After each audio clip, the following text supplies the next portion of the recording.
បងឡើយខ្ញុំកំពុងតែយកឡានយកមកកោសសម្អាតសម្អាតឲ្យវាស្អាតសម្អាតពេលខ្ញុំសម្អាតស្អាតហើយខ្ញុំនឹងពិនិត្យមើលថាវាមានការប្រេះស្រាំអីអត់បងប្អូនតែយើងរកមូលហេតុហើយដោយសារអារងក្បាលកន្លះនេះវាខូចតែទៅបីយើងដឹងចឹងក៏ដោយក៏មុននឹងយើងដាក់ចូលយើងត្រូវពិនិត្យមើលថាវាមានប្រេះស្រាំអីអត់ចឹងឥឡូវខ្ញុំនឹងសម្អាតឲ្យស្អាតសិនហើយខ្ញុំនឹងពិនិត្យមើលម្សាទៀតបងបើខ្ញុំធ្វើមួយពួកអាកាំងគេយកអានេះយកមកខាត់សម្អាតក្បាលកន្លះចឹងណាយកមកខាត់ចឹងតែចំពោះខ្ញុំអត់ចូលចិត្តចេះតែព្រោះនេះពេលខ្លះវាស៊ីច្រើនពេកតែអាកាំងវាខ្ជិលចំពោះខ្ញុំបងប្អូនខ្ញុំយកឡាមនេះយកមកកោស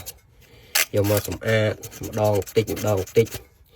ចឹងយើងកោសសម្អាតជាមួយឡាមនេះវាអត់មានដាច់សាច់អីច្រើនទេ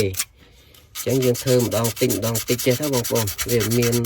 ក៏វាចំណាយពេលយូរបន្តិចមែនតែវាធ្វើឲ្យម៉ាស៊ីនហ្នឹងវាក្បាលកន្លះហ្នឹងវាស្មើល្អវាអត់ដាច់ស៊ីជ្រៅដូចនេះទេតែចំពោះនៅស្រុកនេះភាគច្រើនគេយកនេះយកមកខាត់សម្អាតឲ្យស្អាតចឹងណា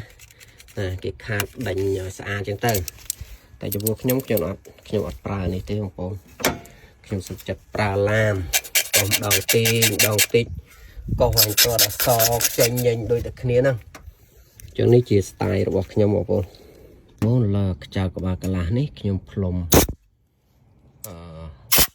ប្រេងឬក៏ទឹកចូលឲ្យស្អាតមុននឹងយើងដាក់ខ្ចៅក្បាលកន្លះថ្មីចូលបងប្អូនឥឡូវខ្ញុំផ្លុំឲ្យវា